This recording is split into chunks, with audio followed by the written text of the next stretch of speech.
Hi, Jim Taylor here. Welcome to In Favor Resources and to Meeting Jesus on the Way. It's a video teaching series to help us appreciate the importance of highways in history, in scripture, and here in Indiana. Now, if you haven't already, be sure and visit our website, infavorresources.com, and download the handout for this video. You're looking for video number 2, and it should say at the top, Important Roads in History, which is our topic for today. It's just a brief one. But in the first video, we learned that derek was the primary Hebrew word for path and way and road. And the root of that word means to tread down. And that's how the road was formed. It referred to an ungraded path created by the constant trampling of feet. And so people were walking there day after day, week after week, year after year, generation after generation, and it became a packed down pile of dirt that was a regular road, a path that people walked on. But in contrast, Mesilah is the Hebrew word for highway in the Old Testament. And its root means to build up or to heap up. In contrast to derek, it refers to a main route, a lengthy and well-maintained thoroughfare. It was a built-up highway, an elevated road, a raised road for public use. So I put on your handout there that footpaths can just happen.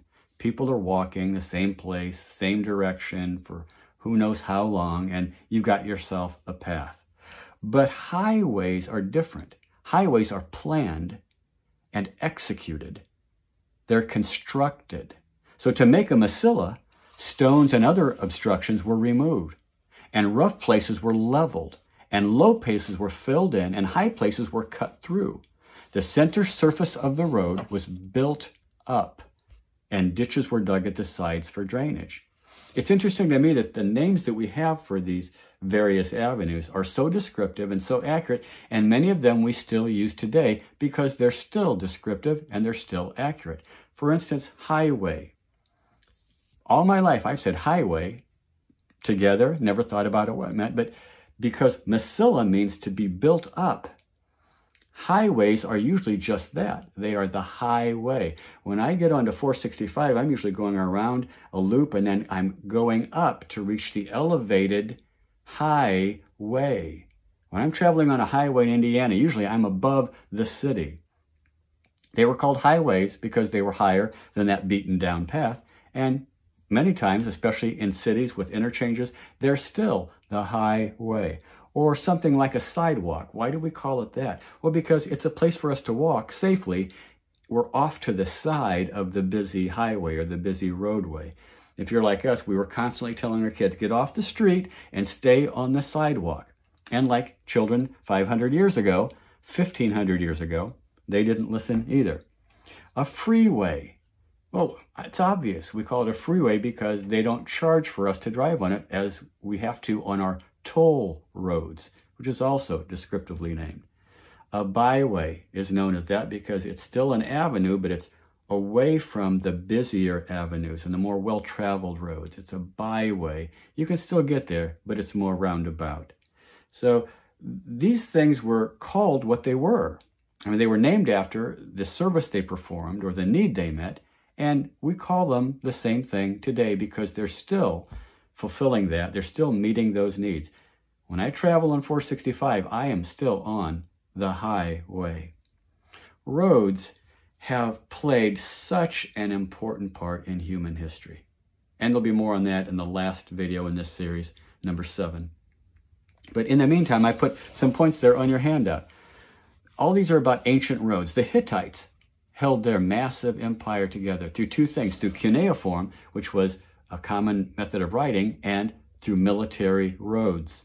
Sennacherib boasted about the roads he built in Nineveh because safe and easy travel at that time was considered a sign of the prowess of the king and also of his legitimacy to rule. The Assyrians themselves maintained an extensive system of roads to facilitate their widespread trade and military campaigns, and some of those roads were paved and marked with milestones.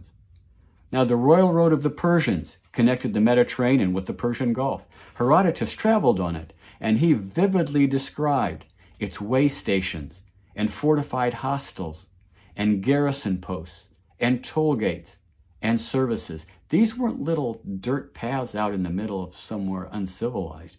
These were major highways in massive empires. The Persians themselves maintained an extensive system of highways, enabling them to keep in touch with every part of their vast empire. Couriers were dispatched by horse, riding day and night in all kinds of weather. Messages could be carried 1,500 miles in just 10 days, with frequent stops for rest and for change of horses. The longest known highway from antiquity was the famous Silk Road, by which the treasures of China were carried to Rome.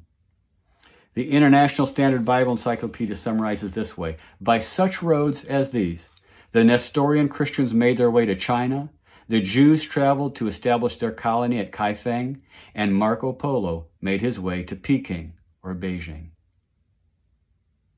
All of this now leads up and brings us to the Roman Empire.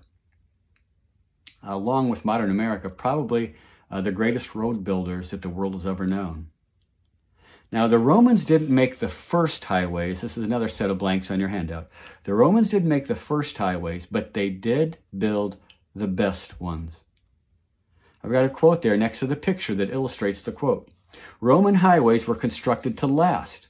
First, a foundation of large stones was laid, followed by a layer of smaller stones, and this was cemented together with lime. And then a third layer of small stones was spread above this, and the whole was capped with flat blocks of flint paving stones. The roads were arched, and the gutters ran along their sides to carry off rainwater. And it's a testimony to the skill and the determination of those Roman builders that so many of these 2-foot to 3-foot thick roads that were constructed in the first century and before are still visible today. In fact, some of these roads were built hundreds of years before Jesus, and they're still there for us to see today. A couple of those Roman roads have a connection with the New Testament. First of all, the Appian Way. It was one of the first and most important roads in the Roman Empire. It was built in 312 BC, and it was known as the Queen of the Long Roads. It connected Rome with Brindisi in southeast Italy, and it was used to transport troops and as a main route for military supplies.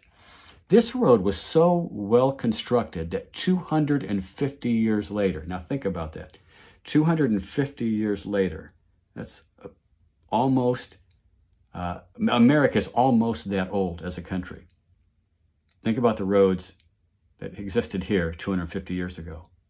But 250 years after the Appian Way was constructed, a contemporary historian said that the paving stones fit together so securely and so closely that they appeared to have grown together rather than to have been fitted together.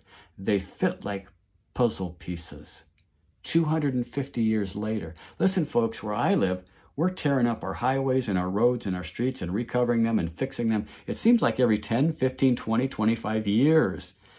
This road was around 10 times as long when that historian looked at it, and you can still see many parts of the Appian Way today, centuries and centuries and centuries later.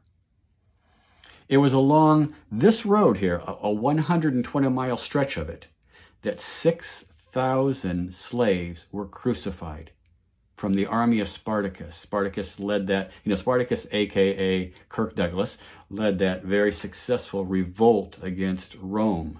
And all of these slaves rebelled with them, and they were successful for a while, and then finally overcome by the Roman army. And the Roman judges determined that those slaves who had rebelled against their masters had forfeited their right to live. So 6,000 crosses were erected on a 120-mile stretch along the Appian Way, and 6,000 slaves were crucified for their crimes. During World War II, the Allied Army and the Germans fought the fierce and protracted Battle of Anzio on the Appian Way and right around it. And perhaps even more important than those for our purposes, after surviving a shipwreck, the Apostle Paul was brought to the coastal city of Puteoli. And then he went on the Via Appia, the Appian Way, all the way to Rome. Roman Christians living there heard he was coming. Word got back to them. They came out and met him at several different places along the road, and together they all escorted him back into the capital city. Another Roman road, the Egnatian Way, was another one of those most important roads in the Roman Empire. It connected Italy to the provinces of Asia Minor, which means when Paul was visiting Thessalonica and Philippi and some of those towns and cities around about there, he was traveling on the Egnatian Way to get there. That was on his second missionary journey.